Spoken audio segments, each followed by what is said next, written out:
En cualquier motor eléctrico, las partes más importantes que se constituyen son dos imanes con polaridad positiva y negativa y un embobinado de cobre como el que se aprecia en este momento. Para comprender más a fondo el funcionamiento de los motores eléctricos, vamos a ver la siguiente figura. Si en principio el campo magnético que se encuentra dentro de estos dos imanes va de norte a sur y los polos de las espiras se encuentran igualmente alineados, va a haber una fuerza que los separa. Si en ese momento pasa una corriente por la espira, va a hacer que los polos se inviertan repeliéndose con los polos de los imanes. En el momento en que se repelen, se genera un movimiento dentro de la espira, haciendo que gire en sentido de las manecillas del reloj.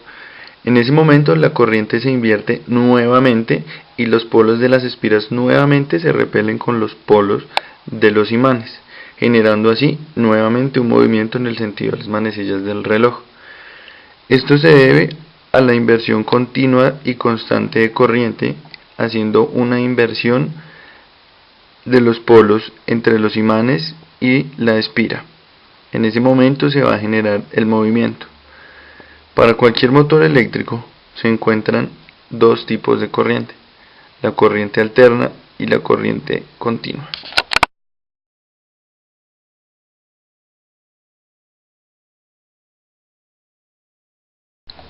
Para la corriente alterna se emplean dos argollas y dos escobillas de cobre que entran en contacto con un circuito externo. Si la espira de cobre que se encuentra inmersa dentro del campo magnético gira en el sentido de las manecillas del reloj, esto generará un sentido único de corriente. Es en ese momento cuando nuevamente se invierten los polos dentro de la espira y gira nuevamente en el sentido de las manecillas del reloj. Es decir, que la inmersión constante del sentido de la dirección de la corriente es lo que produce una corriente alterna, como por ejemplo la corriente empleada en los hogares, la cual invierte su dirección de corriente en un ciclo cerrado de 50 segundos.